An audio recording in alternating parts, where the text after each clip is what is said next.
Բարի օր, սիրելի ունկնդիրներ։ Այն մանկետում այսօր ես ֆանտաստիկ հյուր ունեմ։ Այնքան ֆանտաստիկ, որ իմ հյուրին ես չէի ճանաչում անձամբ ընդամենը 1 շաբաթ առաջ։ Բայց բավական էր փողոցում պատահական հանդիպում եւ ընդամենը մի կես ժամյա զրույց, որ ինձ թվաց, թե նրան ճանաչել եմ ամբողջ կյանքում եւ ամբողջ կյանքում ամենայն դեպս նրա հետ կարող եմ խոսել, հասկացված լինել ու նրան հասկանալ։ Բարև ձեզ, պարոն Քոթանջյան։ Բարև ձեզ Տիկին Ադամյան, ողջունում եմ ձեզ եւ ձեր այդ խոսքից հետո ասեմ մի փոքրիկ բան, որ սովորաբար ես մտածում եմ պատահական հանդիպումներ չեն լինում, այսինքն ինչ որ մի բան կանխորոշված Ճիշտ տեղում, ճիշտ պահին լինի, այո, որտեվ ամբողջ իմ կյանքի ընթացքում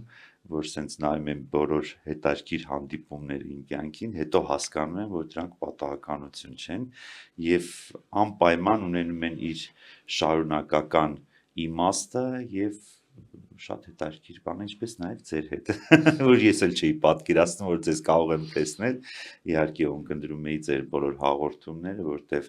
այն խոսքը եւ այն կիրթ մոտեցումը, որ կա յուրաքանչյուր ձեր հաղորդման մեջ, դա արդեն շատ գեղեցիկ է, շատ լավ է, շատ գրավիչ է, որտեվ այսօր, չգիտեմ, դրա պահանջը շատ կա, ձեզ էլ ասեցի մեր հանդիպման ժամանակ առաջին խոսքերը եւ հենց այդ խոսքերն էին, որ ողջունում եմ ձեզ եւ ձեր բոլոր նախագծերը, որոնք որ դուք անում եք ոդքասթային տարբերակով, թե այլ տարբերակներով եւ շատ հաճելի է ձեզ լսելը, շարունակեք։ Սովորաբար վերջում են ասում, ես սկզբում շնորհակալ եմ։ Գիտեք, որևէ մեկի համար գաղտնիք չի, որ շատ դժվար է լինել անճարեղ մարդու որդի։ Եվ ես վստահ եմ, որ ձեր բոլոր հարցազրույցները մեզ հարցը ձեզ տվել են։ Իսկ հեշտ է լինել Ռաֆայել Քոթանջյանի որդի։ Ես չեմ ուզում այդ հարցը այսօր ձեզ տամ։ Ես պարզապես ուզում եմ հավաստել բոլորին եւ կարծում եմ, որ արտահայտելու եմ այս պարագայում մեծամասնության տեսակետը, որ այն ամեն ինչը, ինչ Ռաֆայել Քոթանջյանը արել է դրամատիկում, արել է կինոյում, երևի ընդամենը 2 բառով հնարավոր է բնորոշել՝ Լուիջիի սիրտը, որտեվ դա ֆանտաստիկ դեր էր։ Առաջին հայացքից կոմիկ ինչ-որ սատանա, չգիտես ինչ է անում, բայց երևի թե մարդու էությունը, խորքը մարդու։ Եթե դու այդ խորքը չունես, եթե դու միտակ մարդ ես, դու չես կարող այդպես խաղալ նման դեր։ Եվ հենց այդ դերի խորքը, այդ խորքի դրսևորում է այնպես, որ դու նայում ես ու, չգիտեմ, դու ինքդ քեզ զգում ես Լուիջի։ Պարզապես դու հասկանում ես, որ դու մտար ես մարդու մեջ, կամ ես մարդը մտավ քո մեջ։ Իսկ դա տրվում է եզակի արտիստների, իսկապես եզակի արտիստների շնորհ է դա։ Ու ես այսօր ուզում եմ ձեզ մեծամասնության անունից շնորհակալություն հայտնել, որ դուք այդպիսի հայր եք ունեցել, որ ձեր հայրը այդպիսի բարձունքների է հասցրել, բարձրագույն բառը չեմ սիրում, հավատացեք, բայց ամենայն դեպս ես միշտ մնացել եմ այն տեսակետին, որ մարդուն պետք է ըստ արժանվույն գնահատել։ Եվ մարդուն, եթե դու գնահատում ես, դու ոչ միայն դրսևորում ես նրա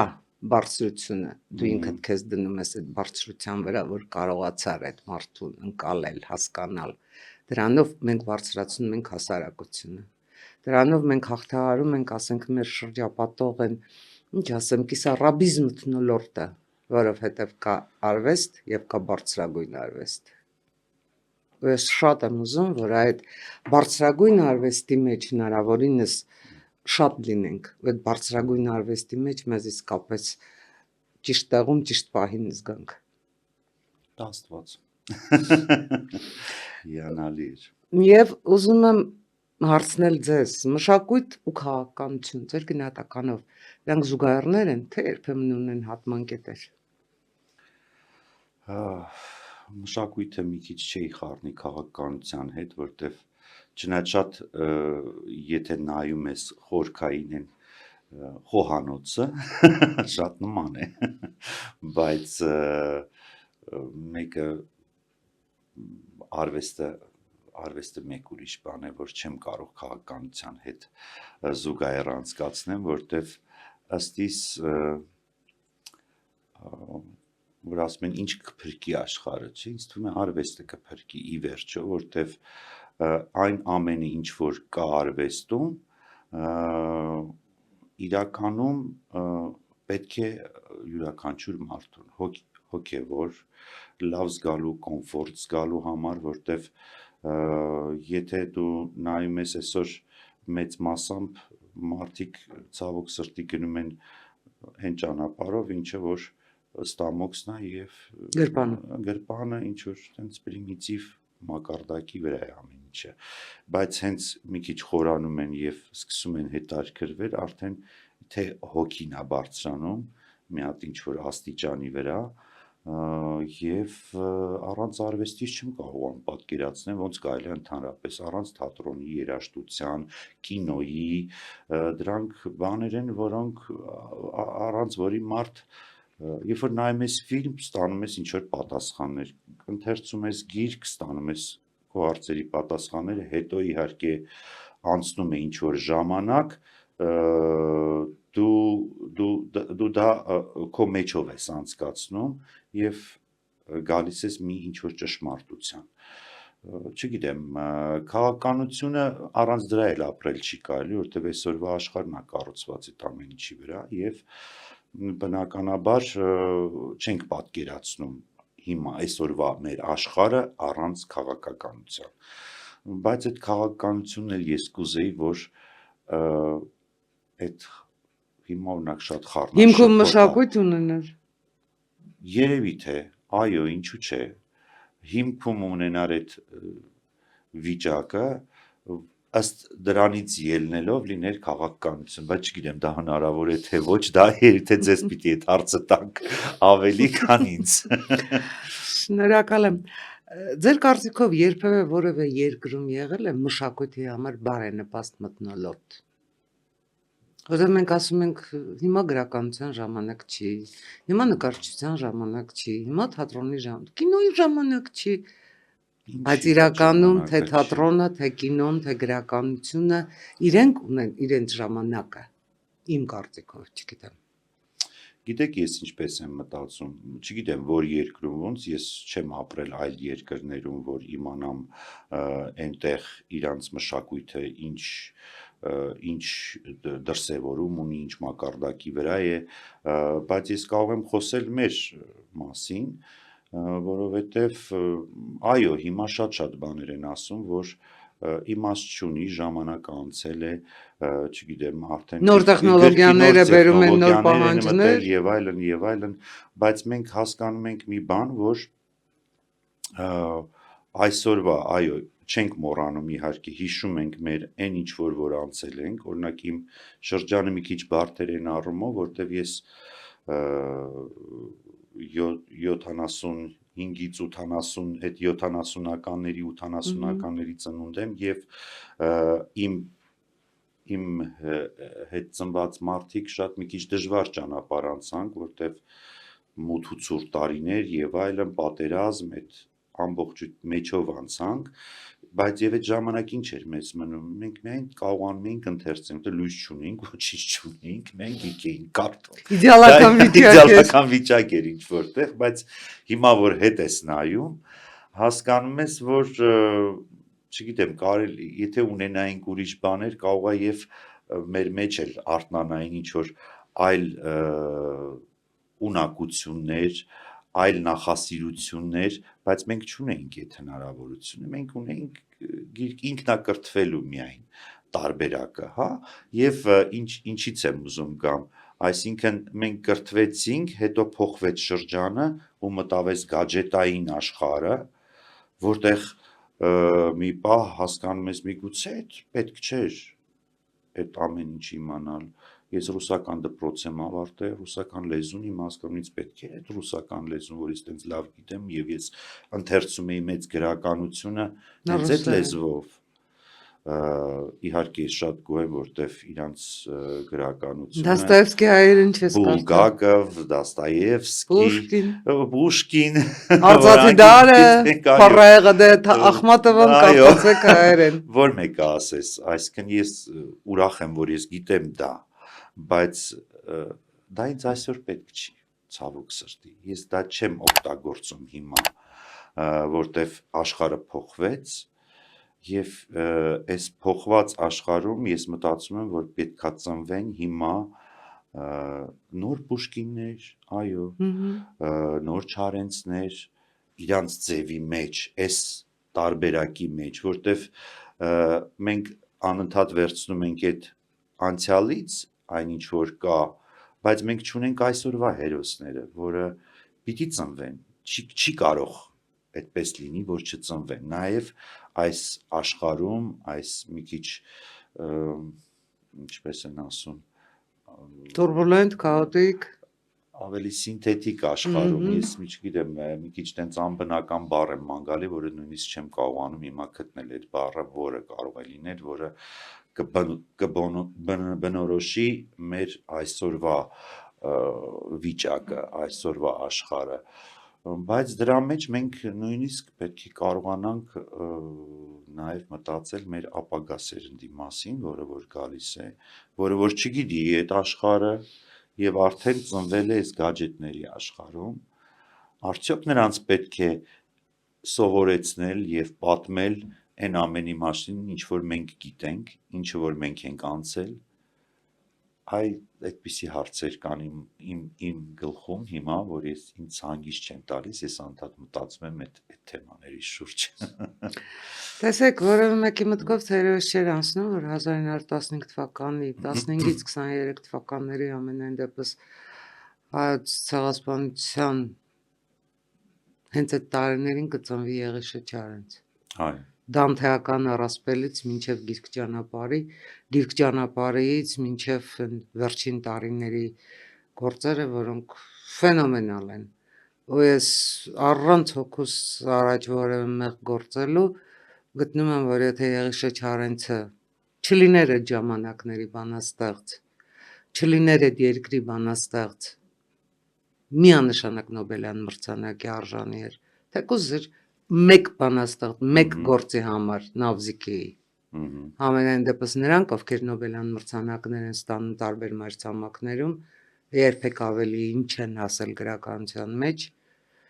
գոռոզամտություն թող չհնչի իմ ասածը, չեն ասել Եղիշե Չարենցի պոեզիայի այդ մակարդակին, այդ ատաղձին, անսեր սիրո ատաղձին, համաշխարհային գրականության մեջ ես նկատի ունեմ, բայց Եղիշե Չարենցը ծնվել էր հենց այդ ժամանակում, այդ երկրում ու գիտեք, դուք գadgetների սերնդի մասին եք խոսում, իսկ ես ուզում եմ հասկանալ, արդյոք գadgetների այդ սերունդը չպիտի իր գենետիկ պատմության մեջ Եղիշե Չարենց ունենա, որտեղ Եղիշե Չարենց ասելով դու հասկանում ես հայ, Հայաստան, ինքնություն։ Ես մտածում եմ, որ պետք է անպայման ծնվեն այդ տիպի կամ պիտի այդ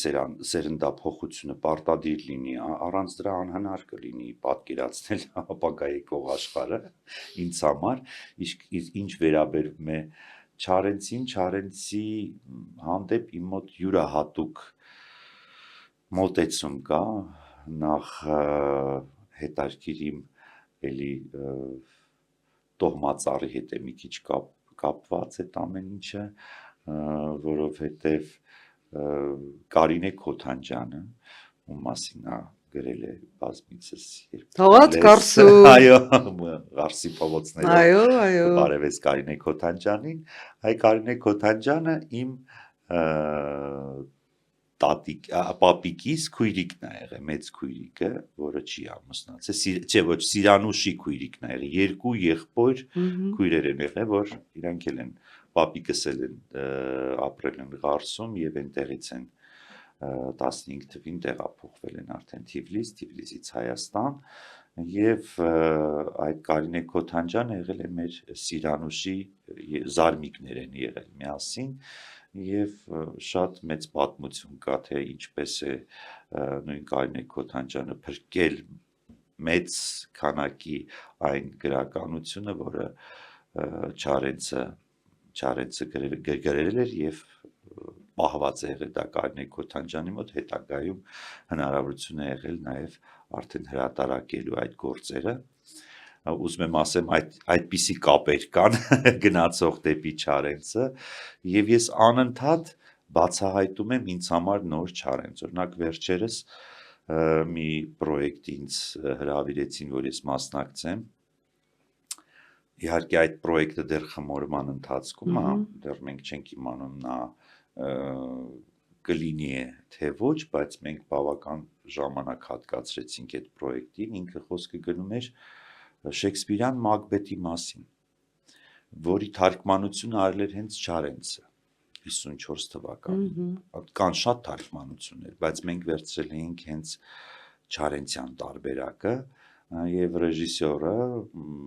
Արմենը Ռոնով, որը մտածում էր հետաքրքիր,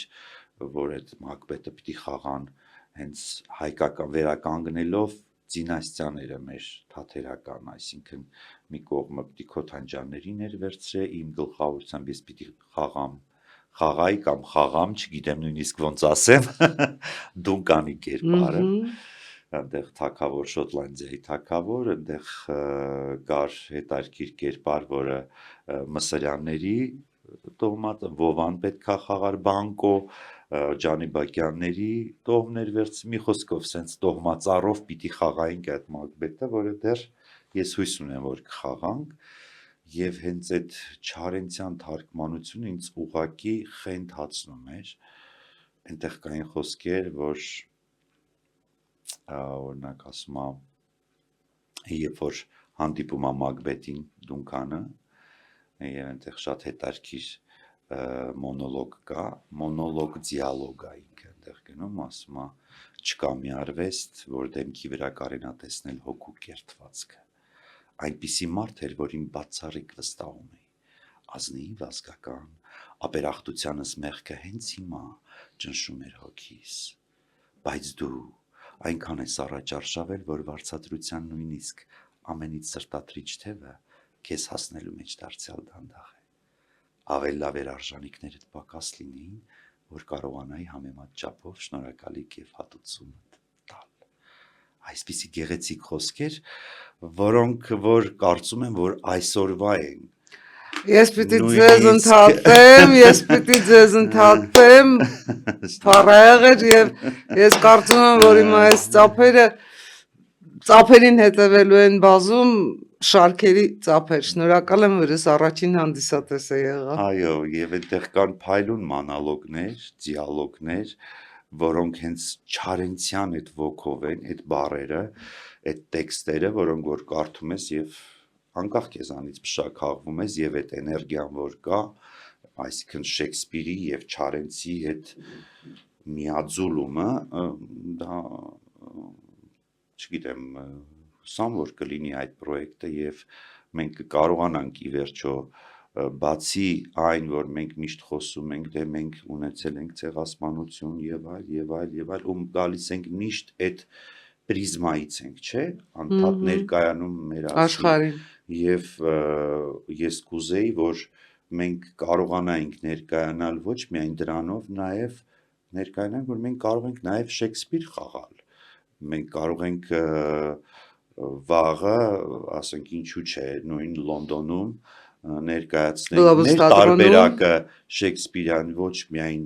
ասենք այն բաները, այն գործերը, որոնք որ գալիս են հենց այդ ցեղասպանության կամ չգիտեմ մեր վատ օրերի պրիզմայով այդպես ներկայանանք։ Ես կուզեի, որ ներկայանանք նաև այլ գործերով, միջազգային գործերով, որոնցով որ ես կարծում եմ, որ մենք ունենք այդ հնարավորությունը ներկայանալու։ Մենք ունենք լավ դերասաններ, պետք է ընդամենը տալ հնարավորություն արտահայտվելու այդ մարդկանց։ Ես ուզում եմ ձեզ մի քիչ անսպասելի հարց տալ։ Հուլիոս II Պապը, որ միավորում էր Իտալիան, Բոլոնիայի պաշտպանության ժամանակ ստիպեց Միքելանջելոին, Բոլոնիայի դարպասների վրա կանգնեցված իր պղնձե արձանից հրանոց ջուլել եւ պաշտպանել Վոլոնյան։ Ձեր կարծիքով ով էր ճիշտ այդ պարագայում։ Պապը, որ պահանջեց իր արձանից հրանոց ջուլել, թե Միքելանջելոն, որ արձան էր կերտել, բայց հետո ստիպված եղավ այդ արձանը դարձնել հրանոց։ Ցավալի փաստ է, որտեվ Միքելանջելոյի գործերը բոլորն են հանճարեղ եւ շատ Իր ձեռքով իր արձանը։ Բայց թնդանոթն էլ ինքը պիտի պատրաստեր։ Դե ուրեմն էլի փայլուն մնացել է, ուղղակի ձևափոխվել է, որտեվ այդ թնդանոթը պիտի որ համարվի աշխարհում ամենահանճարեղ թնդանոթներից մեկը, որտեվ ինչին կպնում էր Միքելանջելոյի ձեռքը, կատարյալ էր, սկսած Դավիթից վերջացրած բոլոր Պիետան, Պիետան եւ որը ասես այնտեղ կապելլան, ես անձամբ չեմ եղել իհարկե, չեմ տեսել, բայց իմ երազանքներից ֆանտաստիկ է։ լինել Վկայում եմ, Վատիկանում ֆանտաստիկ եւ է։ լինել Հռոմում եւ տեսնել այդ հանճարեղ գործերը, միայն եղել եմ Վենեցիայում, բայց Հռոմ եւ Վատիկան ցավոք սրտի դեռ չի եղել, բայց ինձ թվում է կլինի։ Հռոմ, Վատիկան, Ֆլորենցիա։ Եթե ուզում Ֆլորենցիա։ եք Միքելանջելոյին Այո։ տեղի վրա ծանոթանալ, ֆանտաստիկ է։ Գիտեք, հիմա չգիտեմ, ինձ համար շատ դժվար է արվեստի մասին խոսել առանց այն ներքին ընդվզումի, որովհետև իմ գնահատականով ամենայն դեպս մշակույթը հիմա կարծես թե մեր ներսից, մեր միջից օտարված է։ Գուցե ես սխալվում եմ։ Պարտադիր չի, որ ես բոլոր հարցերում լինեմ անաչառ, բայց ես ունեմ իմ սուբյեկտիվ զգացողությունը։ Որ ես ուզում եմ, որ միջին վիճակագրական հայի կյանքում մշակույթը լինի այնքան, որ փոխի այդ կյանքը։ Ես էլ եմ Մենք այդպես կարող ենք մտածում։ դրան հասնել։ Այո, կարող ենք, բայց պիտի դրա համար աշխատանք արվի, ահռելի մեծ աշխատանք։ Ես դրա համար եմ ասում, մենք հիմա օրինակ շատ ուրախալի լուր կար եւ ձեզ հետ էլ կիսվեցի, որ մենք վերջապես բացեցինք Ռաֆայել Քոթանջյանի ակադեմիան, դեռ 1 ամիս չկա որ բացել Իմ ենք։ հարցը կանխեցիք։ Վայ ես ուրեմն առաջ եմ գա, մի քիչ ներող կլինեք։ Ու այդ ամբողջը Ինչու եւ ինչի համար է, ում համար է Այո, ես ասեմ Ռաֆայել Քոթանջյանի ակադեմիան, Արվեստի ակադեմիան։ Մենք այդ պրոյեկտը մտածեցինք այդ կորոնայի չարաբաստիկ տարիներին, տարիներ էր արդեն չեմ հիշում, բայց երկար էր բավականին ժամանակը, Հավերժություն թվաց։ Այո, հավերժություն թվաց եւ հայրիկն էլ անդադ այդ իր մոտեցումը կար, դասավանդման մեթոդը կար, որտեղ մի քանի կուրս ավարտել էին Թատերական ինստիտուտում իր կուրսը եւ շատ փայլուն ուսանողներ հիմա աշխատում են տարբեր թատրոններում, տարբեր պրոյեկտներում եւ իր այդ մեթոդը հենց կար, որը որ անկաշկանդ էր եւ մի քիչ այդ քառակուսիներից դուրս էր եւ ինքը հենց պատկերացնում էր, որ մեր ապագա երեխաներին պիտի այս գadgetներն էին անհանգստացնում շատ իրեն վերջին տարիներին եւ անդադ մտածում էր, որ պետք է մի բան մտածել, որպեսզի մեր եկող սերունդը լինի քաղաքակիրթ, նորմալ, զարգացած եւ դրա համար պետք է ունենանք տարբերակներ իրենց դասավանդելու եւ թատրոնի միջոցով, թատրոնի խոսքով դա արվի ներկայացումների կերպով, որտեղ որ երեխան կարող է մտնի այդ աշխարհի մեջ եւ այդ մոգական աշխարհում ինքը սկսի բացահայտել եւ իրեն եւ այդ աշխարհը։ Ուրեմն այսպիսի մոտեցում էր իր մոտ, ուղղակի ցավոք սրտի իր կյանքի օրոք այդպես էլ չստացվեց, որ դա անեինք, որտեվ հետո ինքը հիվանդացավ, պատերազմ էր եւ այլն, շատ հանգամանքներ ընկան եւ չստացվեց, բայց ես ուրախ եմ, որ հիմա ստացվեց, գոնե հիմա, որտեվ վերևից ինքը ինձ թվում է դա տեսնում է եւ իր բանը ոնց որ տալիս է այդ ամեն ինչի օրհնությունը տալիս է, որտեվ դա իր վերջին նպատակներից մեկն էր եւ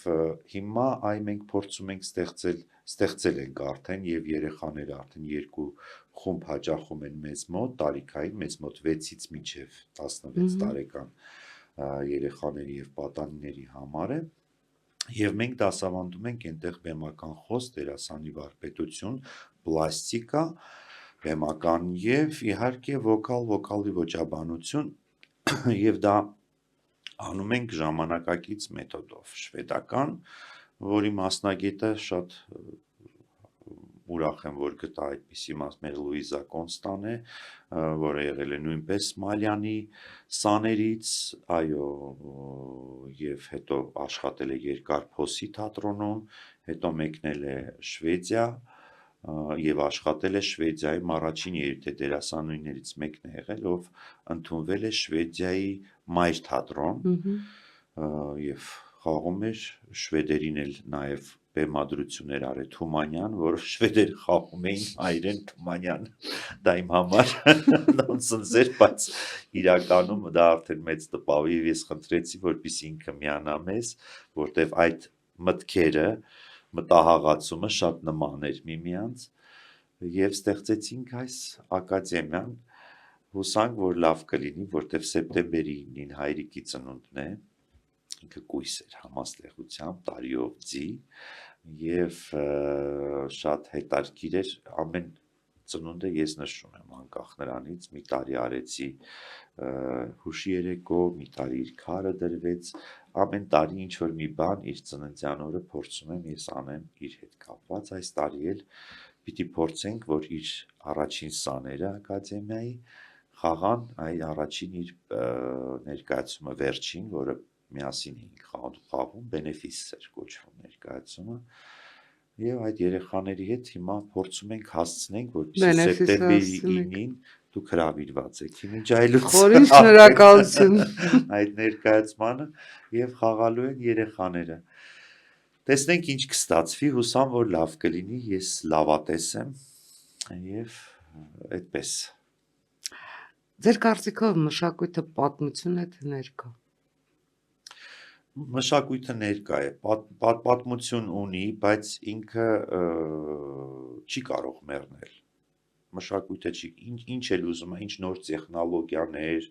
աշխարհում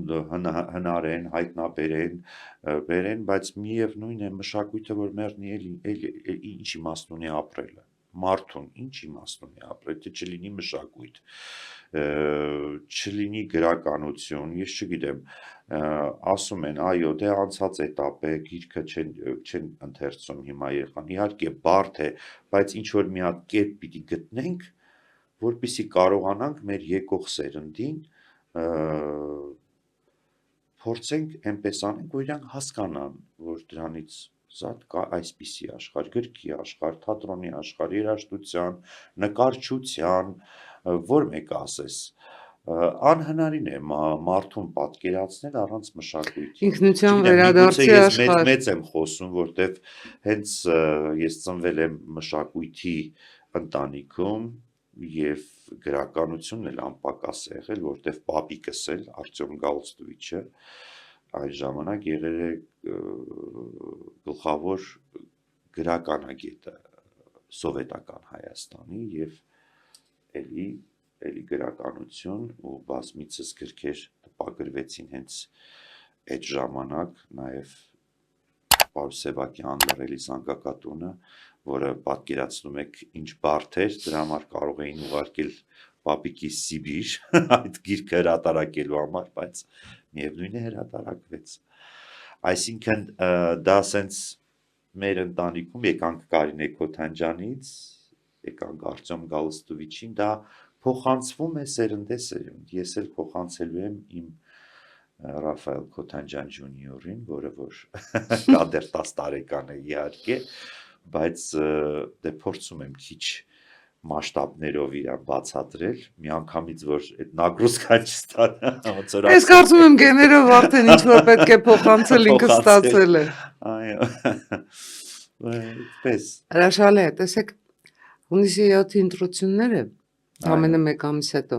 արդեն որակվել են քաղաքական, աշխարհաքաղաքական, ճակատագրական, էկզիստենցիալ, շրջադարձային ձեր գնահատականով իրականում ինչ ընտրություններ են, մենք սոսկիշխանություն ենք ձևավորում, թե մենք ընտրում ենք մեր 5 + 5 + 5 + հավերժություն ճանապարհի ելակետը, որովհետև դրանից հետո մենք կարող ենք կամ սխալ ճանապարհով գնալ մտնել փակողի, կամ գնալ այդ ճիշտ այն ճանապարհով, որտեղ մեզ սպասում են մեր բոլոր մեծերը, որտեղ իմ կարծիքով մեր մշակույթը մեր անցյալը չի, մեր ապագան է։ Այո, անպայման, անկասկած, եւ այո, մեզ մոտ ընտրություններ են եւ մեր հայ ժողովուրդը, ես գիտեմ, որ մեր հայ ժողովուրդը շատ գիտակ է, շատ դժվար է խաբել մեր հայ ժողովրդին, ինքը բեմի լեզվով ասեմ, հանդիսատեսի հետ, երբ որ ես շփվում եմ, եթե մի հատ ֆայլ եղել են համերգներ եւ եղել են արտիստներ, որոնք թեթև ֆայլ չեն ցույց տալիս, ժողովուրդը միանգամից դա հասկանում է։ Այդ առումով շատ նման են քաղաքականություն եւ արվեստի, որ դուք ասեցիք, որտեվ հնարավոր չի խաբել ժողովրդին։ Անհնար է, ինքը ամեն ինչ տեսնում է, ինքը ամեն ինչ շատ լավ գիտի ու ինքը կանի այն ճիշտ ընտրությունը, ինչ որ պետք է այսօր Հայաստանի։ Ես վստահ եմ ուղղակի։ Շնորհակալ եմ ձեր վստահության համար։ Անցնենք իմ սիրած բլիցին։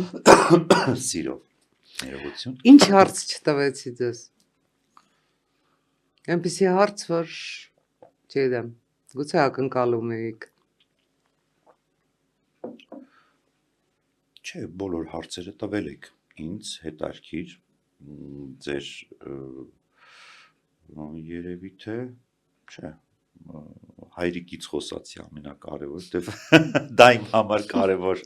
թեմա է, ես չեմ կարող չխոսել հայրիկի մասին, որտեվ ինքը իմ մեջ նստած է եւ իր պատմությունները, այն ինչ որ իր սովորացրել է իր ամբողջ կյանքում ինձ, թե բեմում, թե բեմից դուրս, դա ինձ համար շատ կարևոր է, ուզում եմ անընդհատ փոխանցել իր խոսքերը։ Դա կլինի սովորական ոդկաստ, հարցազրույց, թե համերգային ծրագիր,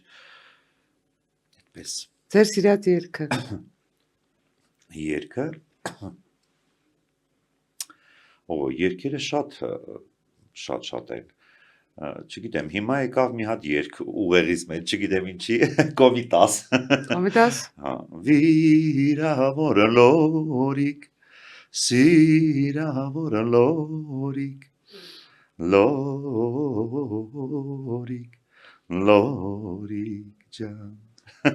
Չգիտեմ, այս պային է։ Դե հիմա արի ու հարցրու։ Այնուամենայնիվ գնամ իմ բլիցի հարցերին։ Ինչ կհարցնեիք, եթե հանդիպեիք Հուդային։ Հուդային ինչ պիտի հարցնեի։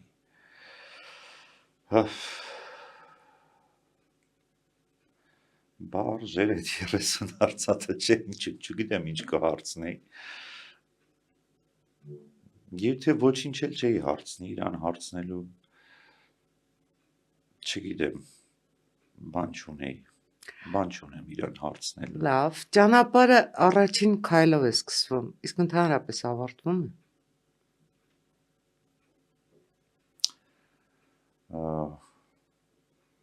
Ես ուզում եմ ենթադրել, որ չի ավարտվում այդ ճանապարհը, որտեվ հոգին անմահ է մարդու ու այդ կատարսիզի չէ, որ ինքը կարող է հասնում է ինչ-որ մակարդակի եւ եթե այդ վիբրացիաները բարձր են, այդ հոգին չի մահանում։ Եթե հոգին ցածր վիբրացիայի է,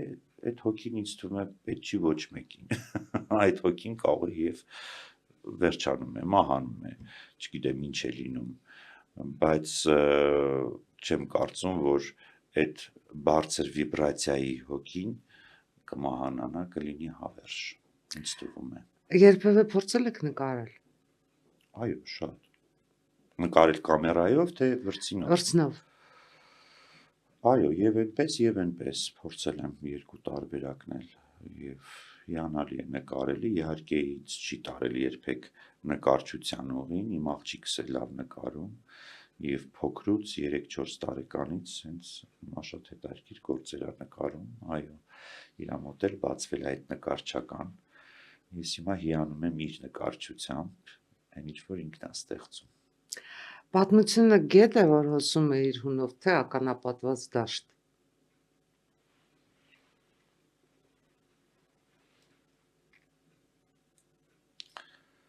Հետաքրքիր եք ասում, չգիտեմ, պատմությունը երևի թե ականապատված դաշտ ավելի շատ, որտեվ ինչպես նայում ես, ավելի շատ պատերազմներ են եղել, քան գետի այդ հոսքը, որը հանդարտ գնում է, եւ իհարկե մենք բոլորս ձգտում ենք այդ հանդարտության, որ երբ կլինի մեր աշխարհը ի վերջո հանգիստ եւ մարդը կարողանա հանգիստ ապրել, ստեղծագործել առանց ստրեսերի, բայց ինչպես գնում ենք, այդքան այդ ականները ավելի շատանում են ցավոք սրտի այսօրվա աշխարհում եւ ես չգիտեմ ինչ է սպասվում մեր երկրագնդին, որտեվ գնալով ամեն ինչ ավիրվում է ցավոք սրտի, բայց պիտի ինչ որ մի կերպ գտնվի ինչ որ տարբերակ, որ հնարավոր լինի մարդկությանը գոնե ապրել այն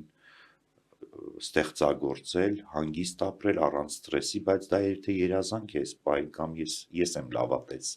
չգիտեմ։ Հեռանալիս հեռացիր, թե չեք ուզում այրել կամուրջները։ Չէ, չեմ այրում կամուրջը երբեք,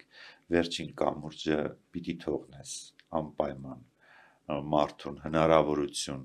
հնարավորություն, նույնիսկ եթե շատ սխալ է, հնարավորություն եւ դու պետքա ներես այդ մարդուն անպայման քո մեջ, կապ չունի ինչ արել։ Եվ պետք է հնարավորություն տաս այդ մարդուն էլ տարբերակ հետ գալու, անկախ ամեն ինչից, կարող է հետո էլ չստացվի, ընկերություն կլինի, սեր կլինի, չգիտեմ ինչ հարաբերություններ կլինի, բայց կարծում եմ սխալ է այդ, որ միանգամից վառում են եւ կտրում են եւ չեն տալիս շանս, որտեվ պիտի տաս մարդուն շանս։ Ձեր հարցը ինձ։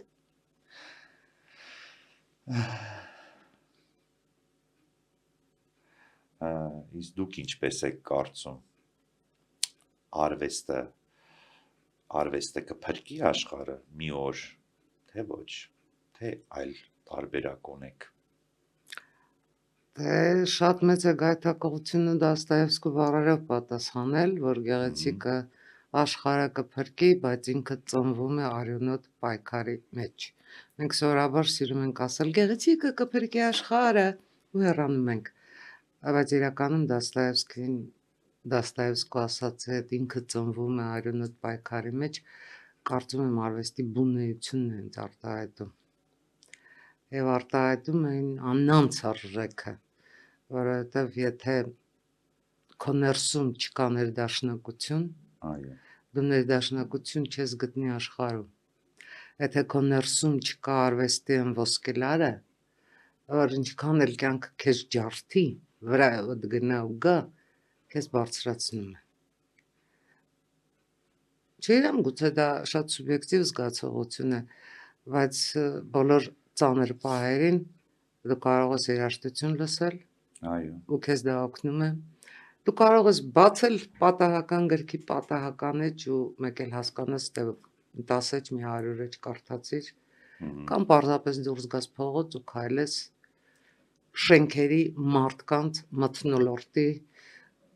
կենսական էներգիան ստանալով այդ ամեն ինչից, որովհետև ինձ համար ճարտարապետությունը, քանդակագործությունը, նկարչությունը, ել չասեմ արդեն երաժշտությունը, այն ֆանտաստիկ աշխարհն են, որտեղ ես